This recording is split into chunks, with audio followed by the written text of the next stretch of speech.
Welcome to my channel. Subscribe and enjoy daily stories about cheating, revenge, and relationship advice. When I first met Linda, I was drawn to her ambition. She was all fire and drive, always talking about her vision for the community, what she wanted to change, how she believed in making the world a better place. At the time, it was inspiring. She had this way of making you feel like you could do anything if you just believed hard enough. But years later, that same drive often felt like a wedge between us. It's not that I don't have my own passions. I do. I'm a writer, well, at least I like to think I am. I haven't exactly been published in anything notable, but it's something I enjoy, something that feels personal, private. And then there's golf. There's nothing better than being out there on the course, the sun on your back, just you and the challenge of hitting that perfect shot. Linda never understood the appeal of it. How can you waste so much time on a game, she'd ask, her tone genuinely baffled. 4 hours hitting a ball around. What's the point? I'd usually just shrug. It's peaceful, I'd say, but that never seemed to satisfy her. Peaceful? Sitting in a council meeting, hammering out policy, that's productive.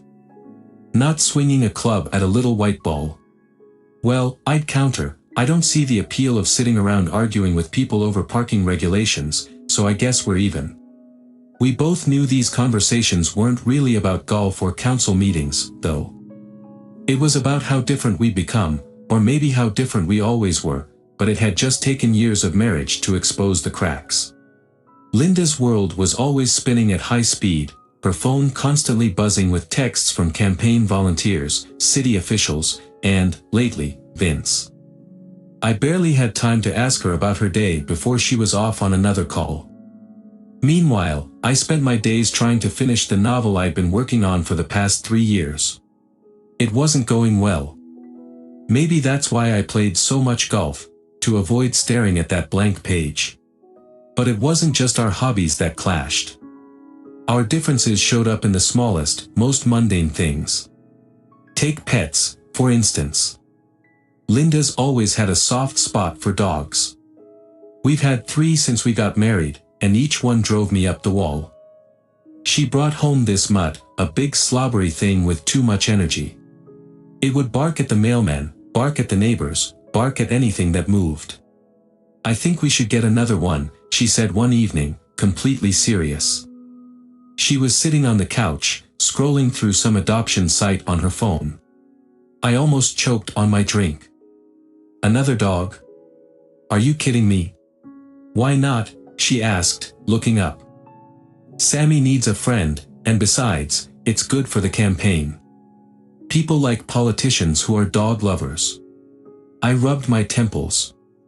You don't think having one mangy mutt tearing up the house is enough? Sammy isn't a mutt, he's a rescue, she snapped.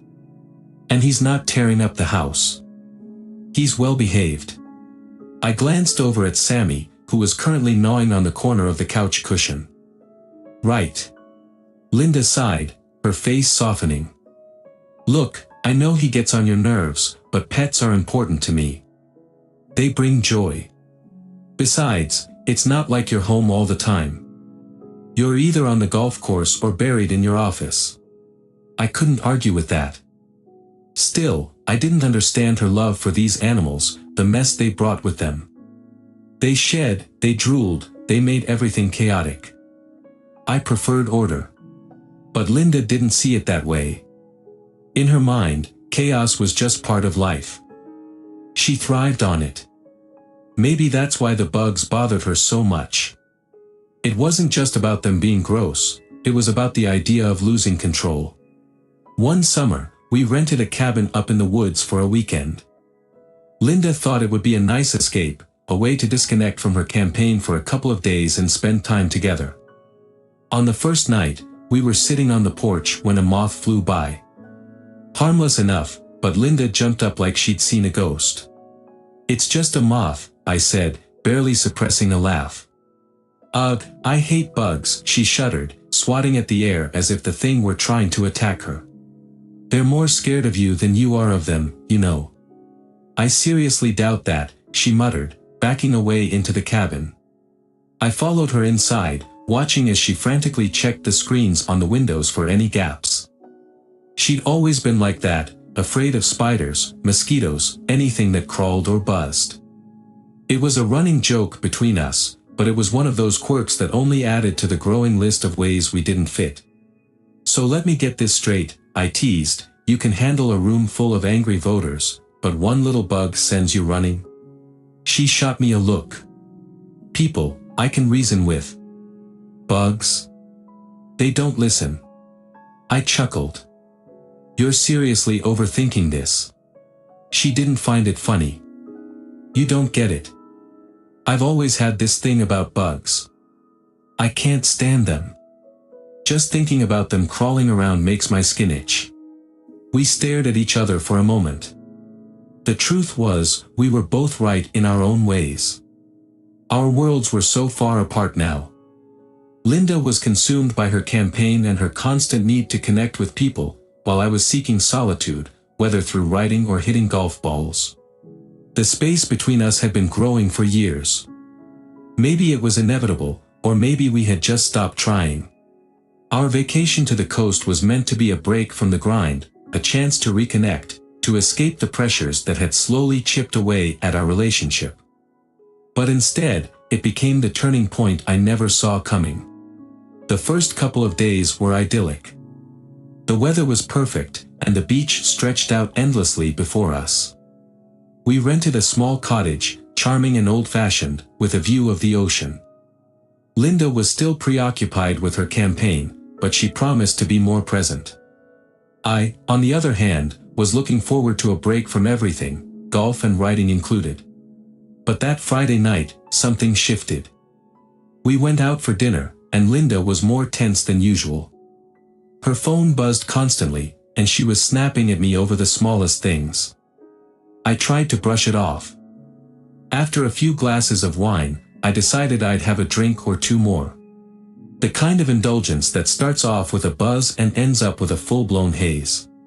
At the bar, I had no intentions of stopping. The drinks flowed freely, and my inhibitions melted away. Linda's attempts to temper my drinking were half-hearted, her eyes reflecting a mix of frustration and resignation. "Are you sure you should be having another one?" she asked, her voice tinged with worry. "Come on, Linda," I said, waving her off with a hand. "It's vacation. I'm just having a good time." She sighed and shook her head. "It's like you're trying to forget something." I didn't respond. I was too busy chatting with the bartender, who had just poured me another bourbon. My vision blurred, and the room started spinning. The last thing I remember before stumbling out of the bar was Linda's disappointed look. The next morning, I woke up to a throbbing headache and an unsettling silence. Linda was gone. The cottage was eerily quiet, and I could tell something was off. I stumbled out of bed and looked around, eventually finding a note on the kitchen counter. "I had to leave early. I'll be back later. Don't worry." I brushed it off as a hangover-induced paranoia, but my unease grew as the day wore on. Linda didn't return until late in the afternoon. When she did, she was distant, and her eyes were puffy. She offered no explanations, just curt responses to my questions. "How was your day?" I asked, trying to sound casual. "It was fine," she replied shortly, avoiding eye contact. "Fine. You were gone all day. Did you have a meeting or something?" She sighed. "Yes, something like that. I need to catch up on some work." The atmosphere between us was strained, but I tried to ignore it. I told myself that it was just stress from the campaign and that we'd talk about it later. The next day, everything came to a head. I was lounging on the beach, recovering from my hangover, when Linda received a phone call. She walked away from me, her conversation low and hurried. It was Vince's voice on the other end, I was sure of it. My suspicion turned into outright certainty when I saw her texting rapidly. I decided to take action. I followed her to the cottage's back porch, where she was talking animatedly to someone. It was clear from her body language that she was engrossed, her usual reserve replaced with a brightness I hadn't seen in weeks. That's when I saw him, a figure in the distance who was just leaving. I caught sight of Vince. He was tall, with an easy demeanor that contrasted sharply with Linda's tense posture.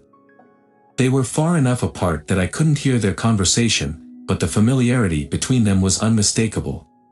My heart pounded as I returned to the cottage and went through her things. The note was still there, and Linda's phone was buzzing incessantly. I glanced at the screen and saw Vince's name pop up repeatedly. I knew I had to confront her, but I had no idea how to start. Later that evening, Linda and I had a heated conversation in the dimly lit living room. She was sitting on the couch, her legs curled underneath her, and I was pacing. "Linda, I saw Vince leaving this afternoon. What's going on?" I demanded. She looked up, her face pale. "It's nothing. Just work stuff." "Work stuff? You're texting him all the time, and you've been distant. Don't lie to me." She stood up abruptly, her expression defensive. "You're drunk and paranoid. Vince is just a colleague." "Just a colleague?" I echoed, my voice rising. "Then why does it feel like there's something more?" "I saw you with him. I saw the way you looked at him." Her eyes flashed with anger. "You're making a big deal out of nothing. You were out of control last night, and now you're looking for problems that aren't there." "Looking for problems?" I shot back. "I'm not imagining this, Linda. I can see the way things are. You're having an affair." The silence that followed was thick with tension. Linda's face softened for a moment before she turned away, unable to meet my eyes. "I didn't mean for this to happen, but I can't fix it now." I felt my world crumble. The one person I thought I could count on had betrayed me, and I was left to grapple with the fallout. As Linda retreated to her room, I felt a mix of anger and despair. The vacation, which was meant to mend our relationship, had exposed the cracks I'd been trying to ignore. By the time I went to bed that night, I was determined to find out the full extent of Linda's betrayal. It was clear now that our problems were more than just differences in hobbies or fears. The very foundation of our relationship was shaking, and I needed to confront the reality of what had happened. The days following the vacation were a blur of rage and betrayal. I couldn't shake the image of Linda and Vince together, their intimate moments playing on a loop in my mind. The sight of their interactions, the knowledge of their affair, consumed me. It was clear that I couldn't just walk away from this. I needed to make Linda understand the depth of my pain. I spent hours plotting my revenge. I knew I wanted it to be cruel and shocking, a way to make her feel the same helplessness I had experienced. I started by researching methods to induce a state of paranoia. It didn't take long to come across ecstasy, a drug that could make someone feel euphoric but also highly suggestible. I made a few calls, acquired the pills, and planned out every detail meticulously. One evening, while Linda was out for a campaign meeting, I prepared the ecstasy. I mixed a small dose into a bottle of wine I knew she'd drink that night. I made sure to keep the dosage low enough to avoid any serious harm, but high enough to disorient her. My intention wasn't to permanently damage her but to make her experience a surreal nightmare. When Linda arrived home, she was tired but excited. She had just had a successful event and was in a good mood. I played the part of the supportive husband, greeting her with a smile and a glass of the spiked wine. "How was the meeting?" I asked, trying to sound genuinely interested. "It went really well," she said, taking a sip of the wine. "We made some great connections, and I think we're really starting to gain traction." I nodded, encouragingly. "That's great. You deserve to celebrate." She smiled and took another sip. I watched her carefully, noting the way her eyes softened and her demeanor began to relax. The drug was starting to take effect. Over the next hour, Linda became increasingly disoriented. She wandered around the house, her laughter suddenly turning into bouts of confusion. I decided it was time for phase 2 of my plan. I had purchased itching powder and fake bugs online, and I carefully spread the powder on our bed and placed the fake bugs in various spots around the house. I wanted her to believe that the itching was caused by real bugs crawling on her. When she finally stumbled into the bedroom, she was visibly agitated. She scratched at her arms, her face twisted in discomfort. "What's wrong?" I asked, feigning concern. "I don't know," she said, her voice trembling. "I feel like something's crawling on me." I played along, trying to look genuinely concerned. "Maybe it's just the wine. It can make you feel weird sometimes." Linda didn't seem convinced. She started to panic, her scratching becoming more frantic. She pulled back the covers, revealing the itching powder and the fake bugs. Her eyes widened in horror. "Are those bugs?" she exclaimed, her voice rising in panic. I pretended to be horrified, but inside, I felt a twisted satisfaction. "I don't know how those got there," I said, trying to sound concerned. "Maybe you're having a reaction to something." Linda's anxiety reached a fever pitch. She began to tear at her clothes, convinced that the bugs were all over her. Her behavior grew increasingly erratic, and I knew it was time to escalate things further. I found her outside in the middle of the night, running around the yard in her nightgown, screaming about insects that weren't there. Neighbors started to notice, and soon, someone called the police. The police arrived, finding Linda in a state of hysteria. I played the role of the worried husband, explaining that she must have had a bad reaction to something and that she was unwell. They took her to the hospital, sedated her, and eventually restrained her. It was a nightmare scenario, and yet, it was one I had orchestrated to the finest detail. That night, as I sat alone in the dimly lit living room, I felt a mix of triumph and emptiness. The revenge I had planned so carefully had worked, but it came with a heavy price. Linda was now in a hospital bed, and her public breakdown would soon become the talk of the town. My phone buzzed with messages from Linda's campaign staff, asking about her whereabouts. I ignored them. I knew I had to keep up the charade, ensuring that the narrative I had created would lead to her downfall. The next day, the fallout began. Linda's breakdown was the talk of the neighborhood, and her subsequent arrest was plastered across the news. The impact of my actions had started to ripple through her life, and as I watched it all unfold, I couldn't help but feel a grim satisfaction. The plan had worked, but the cost was more than just emotional, it was about to become deeply personal. Linda's breakdown at the beach house had set off a chain reaction that I had anticipated but couldn't fully predict. The aftermath was a whirlwind of legal battles, personal confrontations, and public humiliation. The morning after the incident, Linda was still in the hospital, heavily sedated and restrained. I made my way to the hospital, keeping up the appearance of a concerned husband. As I entered her room, I saw her lying in bed, her eyes barely open. "Linda, how are you feeling?" I asked, my voice filled with feigned sympathy. She looked at me with a mixture of confusion and fear. "What happened? Why am I here?" "You had a breakdown," I said gently, taking her hand. "The police found you outside, and they brought you in. You're not well." Her eyes filled with tears. "I don't remember anything.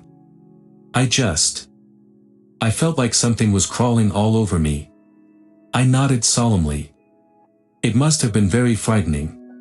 Linda's condition quickly became the subject of public scrutiny. The media caught wind of her breakdown and subsequent arrest. Headlines screamed about a local political candidate's mental collapse, and rumors about her supposed drug use began circulating. It wasn't long before the police began investigating the circumstances surrounding her episode. I played my part to perfection, providing the authorities with just enough evidence to ensure that Linda's situation appeared even worse than it was. I planted a few more incriminating items around the house, empty drug containers and some questionable substances I'd acquired earlier. When the police searched the house, they found enough to suggest Linda was involved in drug smuggling. The day of her arraignment was a spectacle. Linda appeared in court, her face pale and her demeanor subdued.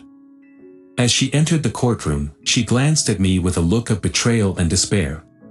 "Why are you doing this?" she whispered as I passed her in the hallway. Her voice was barely audible. I looked her in the eye, feeling a pang of guilt that I quickly pushed aside. "You brought this on yourself, Linda." During the proceedings, I sat in the gallery, watching as Linda's legal troubles mounted. Her defense argued that her behavior was a result of a mental health crisis, but the evidence against her was damning. The prosecution painted a picture of a woman whose drug-fueled breakdown had led to disturbing accusations of domestic violence. "Your Honor," the prosecutor said, presenting the evidence, "we have clear indications that the defendant was in possession of illegal substances with intent to distribute. Additionally, the erratic behavior and allegations of violence raise serious concerns." Linda's attorney tried to counter, but the damage was done. Linda was charged with drug possession and domestic violence. The judge ordered a restraining order against me, ostensibly for my protection, but it was clear that it was a formality given the charges against her. As the weeks progressed, Linda's campaign was officially terminated. Her public image was in tatters, and her arrest had become a cautionary tale in local politics. I took this as an opportunity to file for divorce. The legal proceedings were swift and contentious, largely due to the high-profile nature of the case. Linda's lawyer tried to argue for a more lenient sentence, citing her mental health struggles and the extenuating circumstances. But the court was unsympathetic, and the charges stuck. Linda was eventually convicted and sentenced to a year in prison. The final blow came during our divorce hearing. As I sat in the courtroom, I couldn't help but feel a mix of vindication and emptiness. Linda's face was a mask of defeat, her once vibrant demeanor reduced to a shadow of its former self. "I thought we could work things out," Linda said in a hushed voice, tears streaming down her cheeks. "Is this really how it ends?" I looked at her, feeling a pang of sadness but also a sense of finality. "You made your choices, Linda. I had to make mine." The judge granted the divorce, and I walked out of the courthouse, feeling the weight of everything that had transpired. My actions had led to her conviction, and while I felt a twisted sense of justice, I couldn't escape the hollow feeling that came with it. Linda's life was now defined by the charges against her, and mine was marked by the fallout of a marriage that had unraveled in the most public and painful way. As I looked out at the city skyline, I wondered if there was a way to move forward from this, or if the damage was too deep to ever fully heal.